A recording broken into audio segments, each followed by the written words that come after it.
우리 좌우에 계신 분들과 이렇게 인사하겠습니다. 행복한 사람이 행복한 세상을 만듭니다. 인사합니다. 행복한 사람이 행복한 세상을 만듭니다. 행복한 베들레헴 교회 오늘 3부 예배 놓으신 사랑하는 성도님들에게 하나님의 은혜와 축복이 함께 하시기를 저는 축원합니다. 저는 모태신앙이지만 어릴 적부터 요한계시록에 대한 기억은 그렇게 좋지 못합니다. 공포나 두려움이나 이런 것들이 많았습니다. 혹시 여러분 휴거라는 책을 읽어보신 적이 있습니까? 저는 주일학교 다닐 때 수요 어린이 예배가 있었는데 전도사님이 부재하면 관리 집사님께서 수요일 날 설교를 하셨는데 대부분 이 휴거란 책을 가지시고 여러 번 휴거에 대해서 말씀해 주셨습니다. 세대주의에서 말하는 이 휴거는 비밀 휴거를 이야기하는데 예수님이 이 땅에 재림하기 전에 성도들만 조용히 먼저 공중으로 올려지는 사건을 비밀 휴거라고 합니다. 그 근거 구절을 데살로니가 4장 16절 17절을 가지고 근거를 잡는데 우리 같이 한번 읽어보겠습니다. 시작. 주께서 호령과 천사장의 소리와 하나님의 나팔 소리로 친히 하늘로부터 강림하시리니 그리스도 안에서 죽은 자들이 먼저 일어나고 그 위에 우리 살아남은 자들도 그들과 함께 구름 속으로 끌어올려 공중에서 주를 영접하게 하시리니 해서요.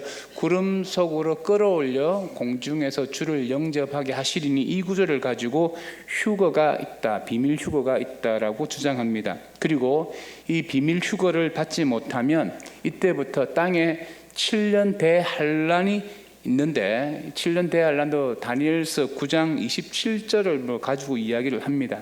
근데 이 7년 대환란이 너무 힘들고 어렵기 때문에 고난을 이기지 못하고 신앙을 이제 배신하면 666 짐승의 표를 받게 되어지고 그 666 표를 받은 사람은 지옥에 간다는 내용이었습니다. 이런 비슷한 이야기를 들어보신 분들이 꽤 많이 있을 것입니다. 우리 한국의 이 기독교 역사에서 보면 세대주의 영향을 많이 받았습니다. 그래서 대부분 휴거에 대해서는 알고 있죠. 그러나 우리 개혁주의 신학은 이 비밀 휴거 교리를 받아들이지 않습니다. 저도 어릴 적에 보면 휴거 이야기를 하도 많이 들었는데 어머니께서 금요 기도회 구역 예배를 가셨다가 늦게 오시는 날이면 문득 이런 생각이 듭니다. 엄마 아빠는 휴거 당하고 나와 여동생은 남게 되어진 것 아닐까. 지금 생각해 보면 참 웃음이 나올 수 있는 이야기지만 저는 한때 그 당시 굉장히 심각했습니다. 그래서 혹시 휴거되면 사람들이 사라졌다는 신고와 함께 방송에 나올 것이라면서 그 브라운관 텔레비전 채널을 이렇게 돌렸다가 저렇게 돌렸다가 했던 기억들이 있습니다. 잘못된 종말론은 성도에게 불안과 공포를 심어줄 수 있습니다. 중학생쯤 되어서 계시록을 읽어보면 늘 불편한 게 뭐냐면 7인 떼는 재앙, 7 나팔 재앙, 7 대접 재앙이 계시록에 나오는데 재앙이 계속 겹쳐서 쌓이는 것 같았습니다. 그러면 이 땅이 초토화되어지면 누가 살아남을 수 있느냐? 하나님은 심판의 대명사인가? 이런 의심이 많았습니다. 그런데 이것을 가지고 누구에게 질문해 볼 수 있는 존재가 없었습니다. 부모님에게도 묻기도 그랬고 그 당시 목회자에게 이것을 질문하는 것은 더욱더 어려웠습니다. 왜냐하면 우리 종교개혁자 중에 칼빈은 유일하게 창세기부터 모든 성경을 다 주석을 했지만 요한계시록은 주석하지 않았습니다. 이렇게 주석하지 않는 가장 큰 이유가 뭐냐면 세대주의와 극단적 종말론 때문에 교회 안에서 혼동이 너무 많았어요. 그러니 보수적 교단일수록 이 종말론에 대해서 말을 잘 하지 않았습니다. 그러니 질문할 데가 없는 것이죠. 그러면서 1992년 다미성교회가 극단적 종말론을 통해서 한국 사회에 큰 무리를 일으켰습니다. 그 이후에 더 교회는 보수적 교회는 계시록에 대해서 종말에 대해서 설교하는 것을 터부시했던 것이 사실입니다. 저도 마찬가지고요. 오늘 우리가 7 나팔 재앙을 이제 듣게 되어지는데 무슨 의미인지 오늘 말씀을 통해서 한번 저희들이 한번 살펴보기를 원하는 첫 번째로는 7 나팔은 심판의 다른 시각이라는 것입니다. 자, 7 나팔은 심판의 다른 시각이다. 시작. 자, 여러분 7인 떼는 재앙을 보면 6번째 인까지 6장에서 뗍니다. 그리고 7장에서는 14만 4천을 이야기하고 8장 1절에서 7번째 인을 떼는 모습이 이어지는데, 자, 7장은 7번째 인을 떼기 전에 구원받은 14만 4천에 대해서 삽입해 놓은 구절이고, 이제 8장 1절에 가보면 같이 읽어보면 시작. 일곱 번째 인을 떼실 때에 하늘이 반 시간쯤 고요하더라. 고요의 동그라미. 자, 천상은 끊임없이 하나님을 찬양하는 장소입니다. 내 생물, 천사죠. 24장로, 천군 천사들이 하나님이 거룩하다, 거룩하다, 거룩하다, 그렇게 굉장히 찬송이 있는 곳인데 갑자기 고요해졌습니다. 왜일까요? 태풍 전야의 바다를 여러분 보신 적이 있습니까? 태풍이 오기 전에 정적과 똑같습니다. 인류의 최종 심판하기 전에 그 적막한 시간을 이야기합니다. 하박국서 2장 20절에 보면 온 땅은 그 앞에 잠잠할지니라고 말씀하셨고, 스가랴서 2장 13절에도 여호와 앞에서 잠잠할 것은 했습니다. 공통적 구절이 뭡니까? 잠잠하라는 거예요. 하나님은 무언가 일하시기 전에 침묵을 요구하십니다. 하나님은 아무 일도 하시지 않는 것처럼 보이는 그 침묵의 시간이야말로 하나님이 가장 많은 일을 하실 때라는 것입니다. 혹시 여러분 인생을 살면서 하나님이 여러분에게 침묵하고 있다는 것을 느끼는 순간이 있습니까? 그때 하나님께서 여러분을 위해서 가장 많은 일을 하시고 있습니다. 하나님이 침묵하신다는 것은 가장 큰 일을 하신다는 증거인데, 이 고요함은 어린 양이 최후 심판을 선포하기 직전에 모든 좌중을 압도하는 정적감입니다. 여러분 혹시 그 예전에 인기 가수가 막 무대에 오르기 전에 막 사람들이 막 환호하잖아요. 혹시 조용필 씨 아십니까? 제가 어릴 적에 TV 보면 조용필 씨가 딱 올라가면 사람들이 막 하다 그때 노래 부르기 전에 조용하잖아요. 그래서 기도하는 하면 와 하잖아요. 그때 권사님 다 그렇게 하셨잖아요. 희야 하면 와 하잖아요.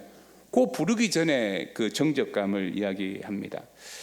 그러면 왜 일곱인 재앙이 끝나고 일곱 나팔 일곱 대접으로 점점 재앙이 커져가는 것처럼 보이지만 그렇지 않습니다. 오늘 일곱인 일곱 나팔 일곱 대접은 나선형 구조인데, 러시아 목각 인형 아시죠? 인형 안에 또 인형이 있고 인형이 있는 것처럼 같은 심판이에요. 심판은 한 번뿐인데 다른 시각으로 좀 더 깊이 설명하는 것입니다. 일곱 인으로 최후 심판을 설명할 수도 있고, 일곱 나팔로도 설명할 수 있고, 일곱 대접으로도 설명할 수 있다는 거예요. 여러분 마태, 마가, 누가, 요한복음 4복음서라고 하는데 예수님의 생애를 시간으로 계산하면 60일 정도밖에 되어지지 않지만, 마태는 유대인의 관점에서, 마가는 로마인의 관점에서, 누가는 헬라인의 관점에서, 그리고 요한은 보편적인 사람들의 관점에서 예수님의 생애를 설명하고 기록해 놓았습니다. 자, 같은 사건인데 다른 시각으로 기록해 놓았다는 것입니다. 창세기 41장에 보면 바로왕이 두 가지 꿈을 꿔요. 첫 번째 꿈은 살찐 소가 파리한 소들에게 잡혀 먹는 꿈이고, 두 번째 꿈은 일곱 그 좋은 알곡들이 아주 마른 곡식들에게 잡혀 먹는 꿈을 꿉니다. 두 가지 꿈을 꾼 것 같지만 요셉은 어떻게 해석을 하냐면, 창세기 41장 26절에 보면 일곱 좋은 암소는 일곱 패요, 일곱 좋은 이삭도 일곱 패니 그 꿈은 몇 개라고요? 하나라는 거예요. 같은 사건을 두 번 꿈으로 말미암아 이것은 반드시 이루어진다는 확정을 나타내는 것입니다. 마찬가지로 어린 양의 심판이 일곱 인, 일곱 나팔, 일곱 대접으로 다르게 설명한 것은 이 심판은 반드시 이루어진다는 하나님의 확정입니다. 계시록의 구조를 보면 8장 1절에 일곱 인을 뗄 때 최후 심판이 이루어지는 거예요. 그래서 구조상 보면 8장 1절까지 읽고 나머지는 생략하고 17장으로 가서 큰 바벨론과 음료와 이 사단의 세계를 심판하는 장면으로 이어져도 이 줄거리상 아무런 이상이 없어요. 근데 7장 15절로 17절에 보면 14만 4천이 하나님 앞에 예배하는 이 장면이 뭐냐면, 최후 심판이 끝나고 난 다음에 하나님 앞에 예배하는 장면인데, 그 장면에서 17절에서 이렇게 말을 합니다. 자, 17절 같이 읽으면 시작.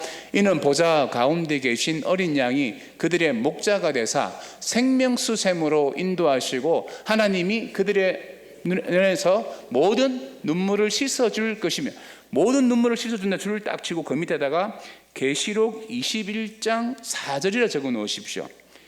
계시록 21장 4절. 자, 계시록 21장 4절인데 계시록 21장이 뭐냐면 새하늘과 새 땅과 새 예루살렘, 저 천국의 모습을 설명하는데, 모든 눈물을 그 눈에서 닦아주시니 다시는 사망이 없고 애통하는 곳이나 곡하는 곳이나 아픈 것이 다시 있지 아니하리니 처음 것들이 다 지나갔음이라고 말씀하고 있습니다.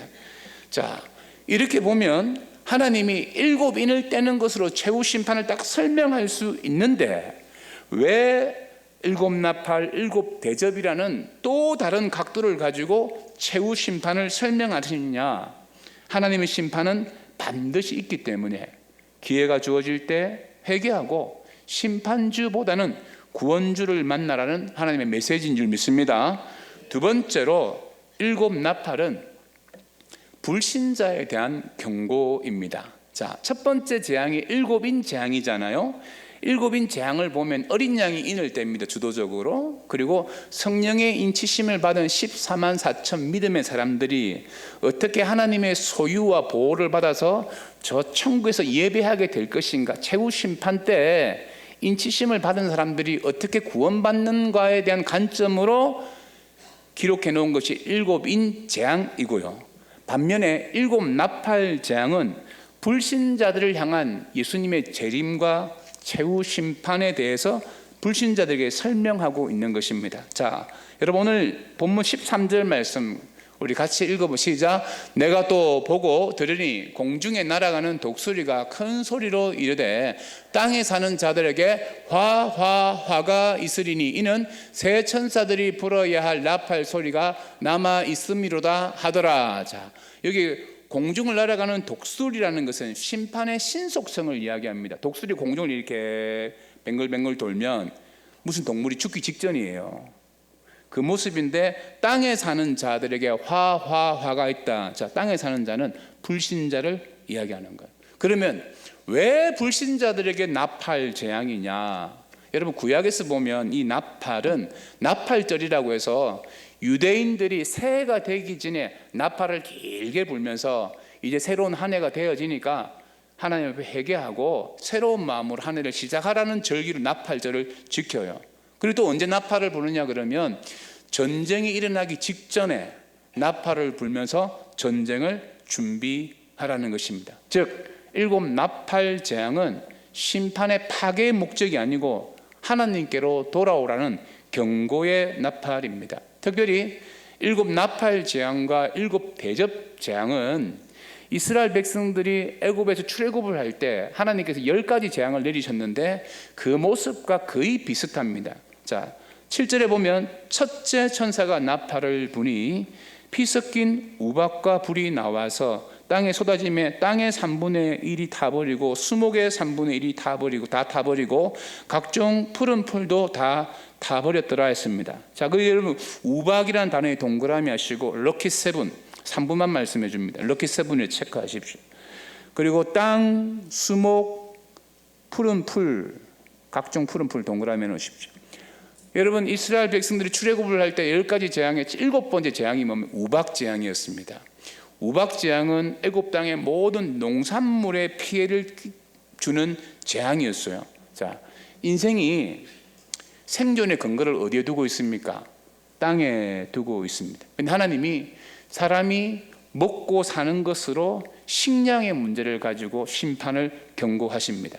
불신자들은 다 이 땅에 소망을 두고 있는데 땅의 3분의 1이 타버리고 수목, 이 과실수를 말합니다. 먹는 것에 3분의 1 타버리고 그리고 각종 푸른 풀도 우리가 먹는 양식들인데 이게 다 타버렸다고 말합니다.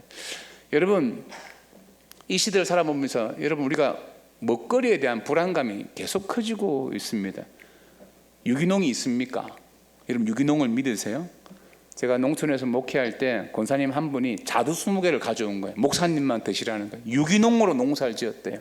농약을 한 번도 안 쳤다는 겁니다. 저만 먹으라고 해서 제가 딱 받아서 저만 먹었는데 첫 번째 걸 깨무니까 안에서 벌레가 나오더라고요.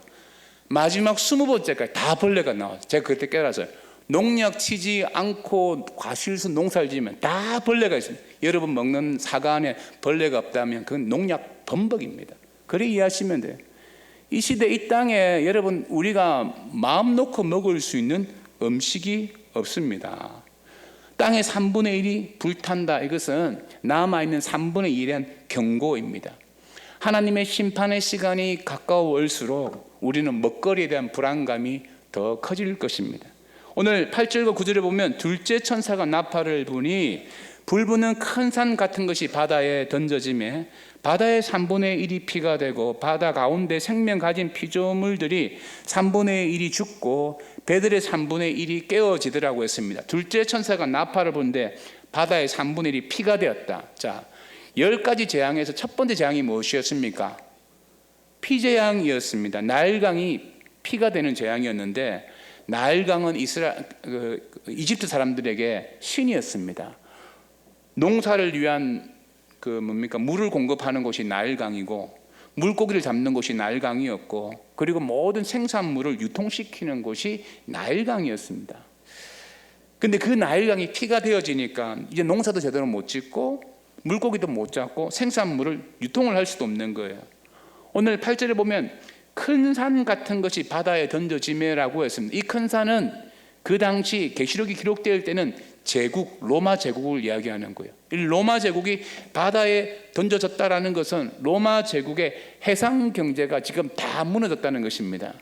지금 호르무즈 해협 때문에 전 세계가 어려움을 겪는 것과 똑같은 겁니다. 로마 제국이 식민 지배를 통해서 해상 무역을 통해서 부를 축적했거든요. 이집트에서 농사를 지어서 로마까지 수송해서 그 부유함을 누렸는데 두 번째 나팔을 부니까 배들이 다 깨어졌습니다. 바다에 물고기의 3분의 1이 죽습니다. 그러니까 바다에 배들이 깨어진다는 게 업이 다 망했다는 거예요. 자, 지금 저와 여러분들이 바다에 물고기를 안심하고 먹을 수 있습니까? 후쿠시마 원전 사태가 단순히 인간의 실수라고만 해석할 수 있겠습니까? 성경은 2000년 전에 환경을 통해서 최후 심판을 우리에게 경고하셨습니다. 그리고 오늘 10절 11절에 보면 세 번째 천사가 나팔을 부니 햇불같이 타는 큰 별이 하늘에서 떨어져 강들의 3분의 1과 여러 물샘에 떨어지니 이 별의 이름은 순숙이라. 물의 3분의 1이 순숙이 되매 그 물이 쓴물이 되므로 많은 사람이 죽더라고 했습니다. 자, 여러분, 그래서 10절에 큰 별에 동그라미 하시고 11절에 이 별의 이름이 순숙이다에 동그라미를 해 놓으십시오. 자, 햇불같이 타는 큰 별, 이거에 대한 해석이 두 가지가 있어요. 큰 운석이 강에 떨어짐으로 말미암아 그 물이 쓰게 돼서 못 먹게 되어졌다, 문자적으로 해석하시는 분이 있고, 영적으로 성경적으로 해석을 한다 그러면 사단이나 타락한 천사로 해석합니다. 여러분, 이사야서 14장 12절에 보면 너 아침의 아들 계명성이여 새벽별 루시퍼를 말해요. 계명성은 새벽별을 말하는데 루시퍼를 상징하는데 어찌 그리 하늘에서 떨어졌으며 너 열국을 엎을 자여 어찌 그리 땅에 찍혔는고. 자, 해서 하늘에서 별이 떨어진 것은 타락한 천사 루시퍼를 이야기하기도 하고요. 계시록 9장 1절에도 이런 말씀이 있어요. 자, 하늘에 다섯째 천사가 나팔을 불며 내가 보니 하늘에서 땅에 떨어진 별 하나가 있는데 그가 무저경의 열쇠를 받았더라. 무저경, 지옥의 열쇠를 가지고 있는 게 하늘에서 떨어진 별, 사단이라는 것입니다. 여러분, 이 시대를 살아가는 저와 여러분에게 큰 별이 무엇이냐? 거짓된 진리, 타락한 문화, 하나님이 없는 권력, 영혼을 오염시키는 사상들, 이게 다 타락한 천사, 큰 별인데 이것의 이름이 뭐라고 했어요? 선숙이라고 했습니다. 선숙이라는 이 헬라어 뜻이 뭐냐면 압신토스라고 하는데 매우 쓴 식물인데 이 식물이 물에 들어가면 물을 마실 수가 없는 쓴물이 되어집니다. 자, 여러분, 구약 성경의 쓴물 사건을 기억하십니까? 이스라엘 백성들이 르비딤에서 하나님과 다투었어요.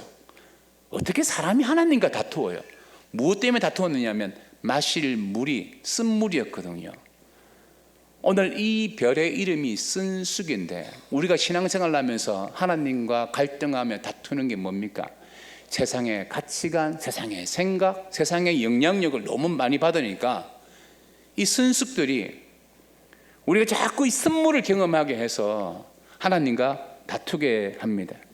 바로가 모세에게 처음 불순종했을 때 내 백성을 보내라고 하나님이 말씀을 하셨을 때 바로가 거절을 합니다. 불순종했어요. 그때 첫 번째 재앙이 뭡니까? 나일강이 피가 되는 재앙이, 물을 못 마시게 했습니다.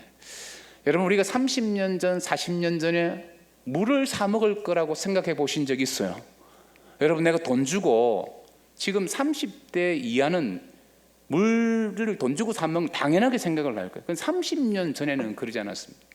제가 군 제대하고 난 다음에 어떤 자매를 소개받았는데 좀 비싼 레스토랑이었어요. 저는 그래서 좀 멋있게 보이려고 커피 중에 초이스 커피를 시켰습니다.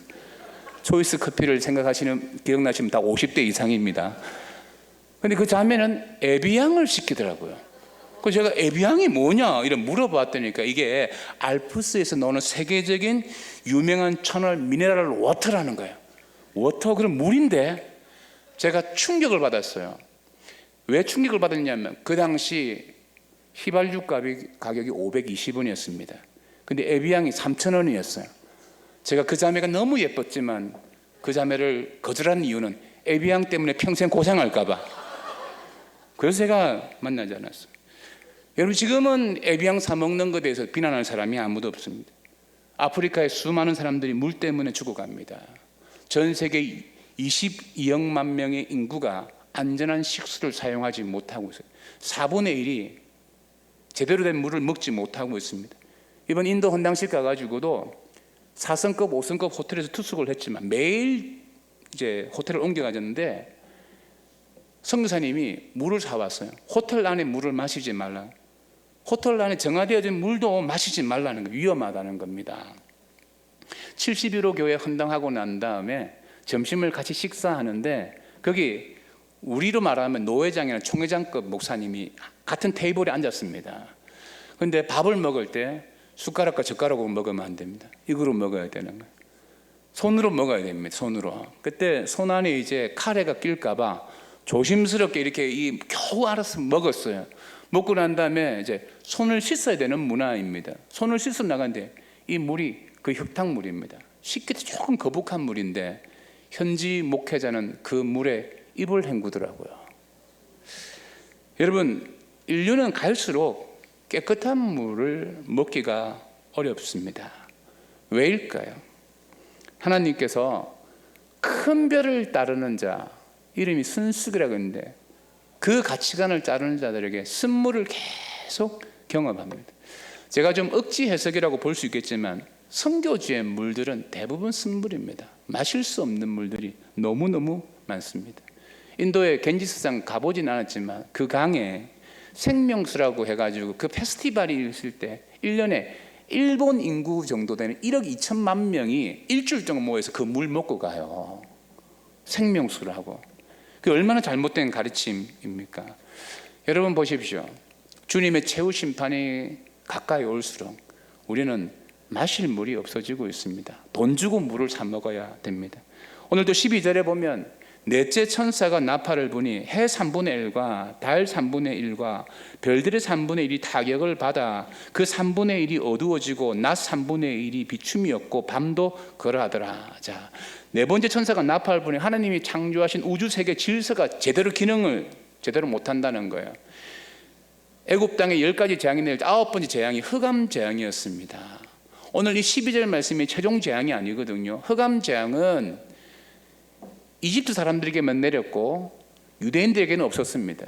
그런데 흑암 재앙이 마지막 재앙이라고 생각할 수도 있지만 아니었어요. 흑암 재앙은 10번째 있는 장자의 죽음을 경고한 거예요. 죽음의 그림자가 애굽 땅에게 일어나게 될 것이다.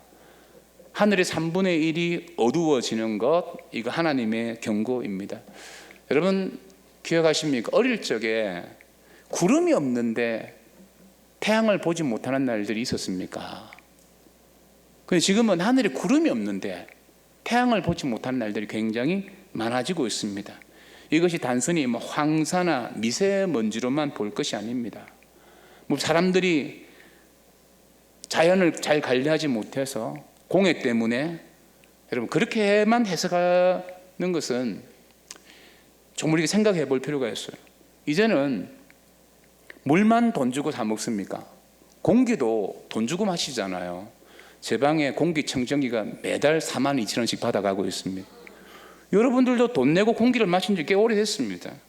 오늘 첫 번째 나팔부터 네 번째 나팔은 땅과 바다와 강과 하늘에 3분의 1이 심판을 받는데 환경 전체가 깨어지는 것을 말해. 근데 전부가 아니고 3분의 1입니다. 완전 멸망이 아니죠.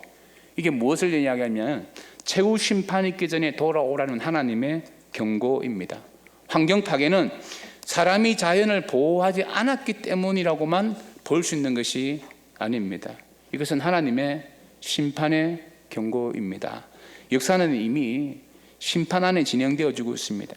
7인 심판 때 보면 어린 양이 심판의 주권자로 나와요. 어린 양이 인을 떼지 않습니까? 그리고 이 7인 심판 때 보면 14만 4천이 최후 심판 때 어린 양 앞에 서서 예배자로 서 있음으로 말미암아 심판주를 만나기 전에 구원주를 먼저 만나는 모습을 7인 재앙에서 말을 해요. 그런데 7 나팔 재앙은 그 어린 양을 믿지 않는 자가, 이 불신자가 최후 심판 때 직접 자신이 책임을 져야 된다는 것을 경고하는 것입니다.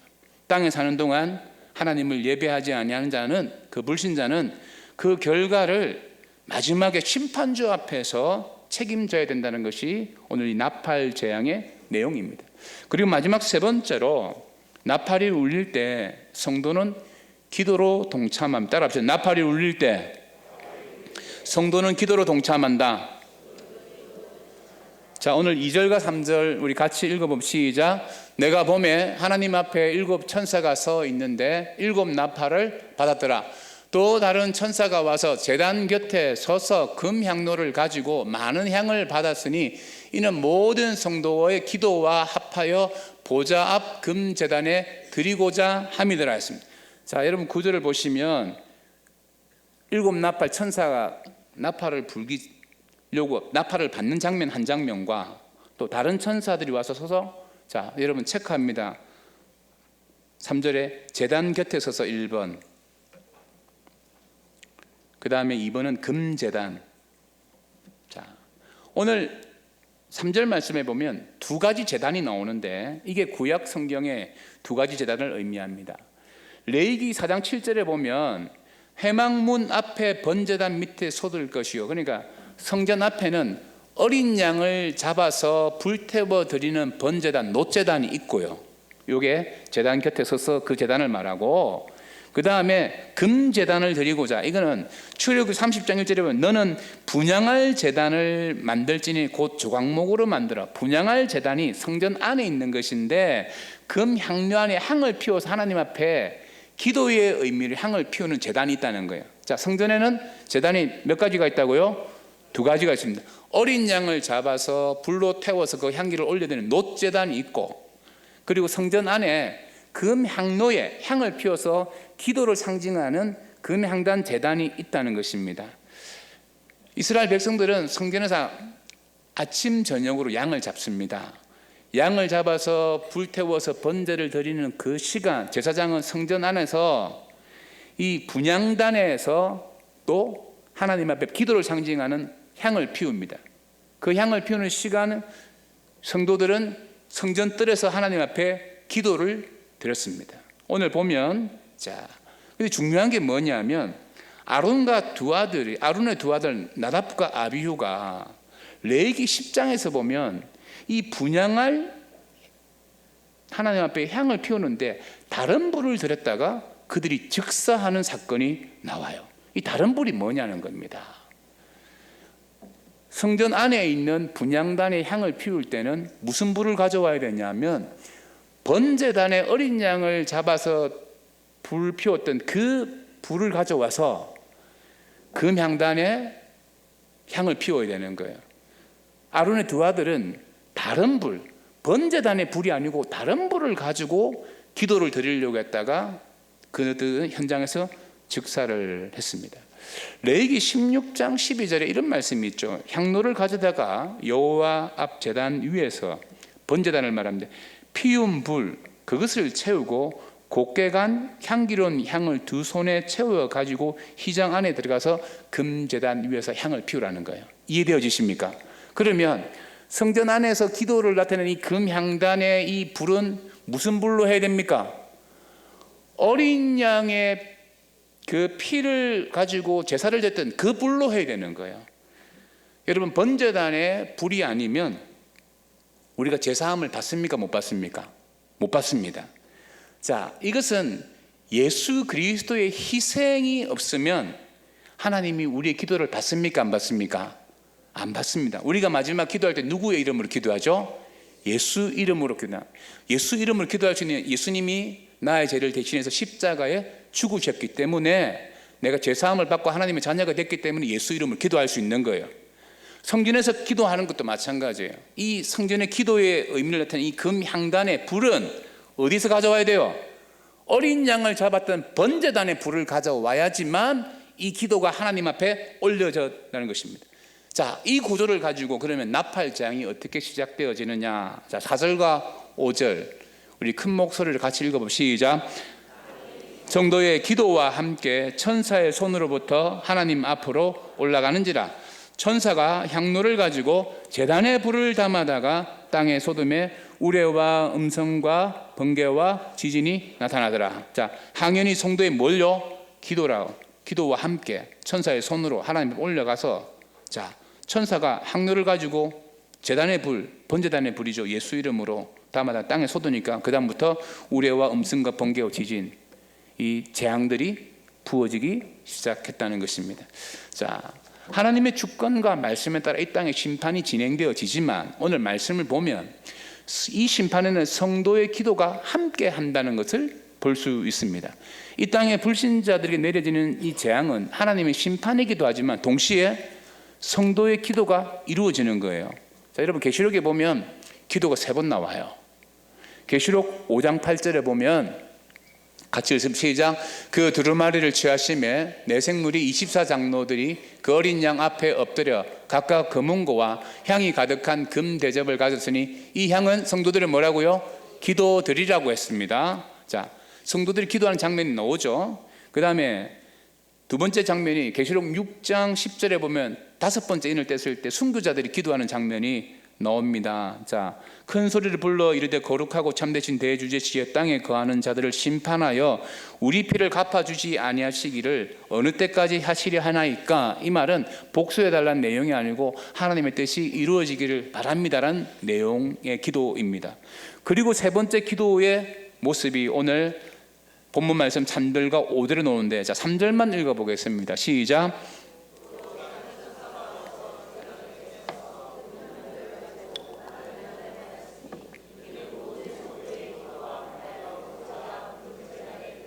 자, 성도의 기도 금제단에 드리는데 이 항연히 성도의 기도와 함께 천사의 손으로부터 하나님의 앞으로 올라가고 난 다음에 천사가 향로를 가지고 제단불을 담아서 땅에 쏟아 부으니까 그때부터 나팔 재앙이 시작되어지는 거예요.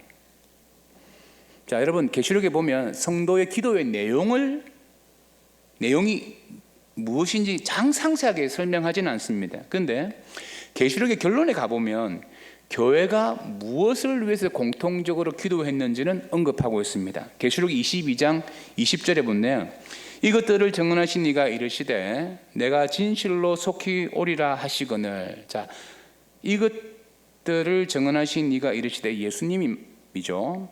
내가 진실로 속히 오리라, 예수님의 응답이죠. 그런데 그 다음 구절에 아멘 주 예수여 오시옵소서라고 하죠. 이거는 성도들 기도의 내용입니다. 자, 이럴 거죠. 성도들이 땅에서 어떤 기도를 했느냐 하면 고린도전서 16장 22절에 보면 만일 누구든지 주를 사랑하지 아니하면 저주를 받을지어다 우리 주여 오시옵소서. 할렐루야. 고린도 교회도 우리 주여 오시옵소서라고 기도해요. 자, 계시록에서 보면 성도들은 기도할 때 어떻게 기도했느냐, 아멘 주 예수여 어서 오시옵소서라고 기도했고, 계시록에서 주님은 어떻게 응답했냐면 내가 속히 가겠다. 계시록 2장 16절 그러므로 회개하라 그리하지 아니하면 내가 속히 가서 내 입의 검으로 그들과 싸우리라. 3장 11절 내가 속히 오리니 16장 15절 보라 내가 도둑같이 오리니 22장 7절 내가 보라 내가 속히 오리니 22장 12절 같이 읽으면 시작. 보라 내가 속히 오리니 내가 줄 상이 내게 있어 각 사람에게 그가 행한 대로 갚아주리라. 자, 그러면 계시록의 기도가 이건 거예요. 성도들이 한 기도 내용이 뭡니까? 아멘 주 예수여 오시옵소서. 주님의 응답은 내가 속히 오리니. 이 기도가 드려지고 응답되어지는 거예요. 계속. 그러면서 이 기도를 통해서 오늘 4절과 5절을 같이 한번 읽어보면, 자, 같이 읽읍시다. 항연히 성도의 기도와 뭐죠? 아멘 주 예수여 어서 오시옵소서와 함께 천사의 손으로부터 하나님 앞으로 올라가는지라. 천사가 향로를 가지고 제단에 불을 담아다가 땅의 소돔에 우레와 음성과 번개와 지진이 나더라. 자, 성도의 기도와 함께 하나님의 심판이 이 땅에 이루어진다는 것입니다. 그렇다면 우리 구원받지 못한 일가친척 부모, 형제, 내 사랑하는 친구들을 위해서 우리가 무엇을 해야 될까요? 저와 여러분들이 기도해야 될 줄 믿습니다. 아멘. 5월 11일부터 특세 있습니다. 택신자를 위해서 여러분 기도하시고, 내일 또 월삭이 있는데 나와서 여러분 기도하십시오. 불신자들이 심판받지 않고 하나님의 자녀가 될 수 있도록 저와 여러분들은 중보자의 기도를 해야 될 줄 믿습니다. 제가 이번 선교 가서 나름 제가 여러 가지를 느꼈는데, 마지막 날 올 때 인도 에어라인 비행기를 탔습니다. 300명 탑승객 중에 150명이 탑승을 했는데 비행기 고장났다고 다 내리라는 거예요. 그리고 딜레이가 그들 시간으로는 1시간 30분을 더 기다리라고 했습니다. 그 기다리는 시간 동안 평택에서 일하는 방글라데시 노동자를 만나서 대화를 하게 됐습니다. 저희 집사람이 계속 무슨 말을 해가고 같이 말을 하게 됐는데, 그는 무슬림이었습니다. 방글라데시에서 한국으로 온 직항이 없어서 인도에서 비행기를 경유한 것이죠. 이런저런 이야기하다가 한국 사람 괜찮냐니까 한국 사람 괜찮대요.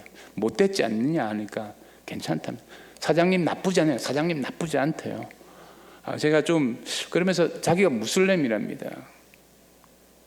알라를 믿고 있다는 거예요. 신실한 무슬림이 맞았습니다. 그의 손에는 이만큼 두꺼운 쿠란이 있었어요.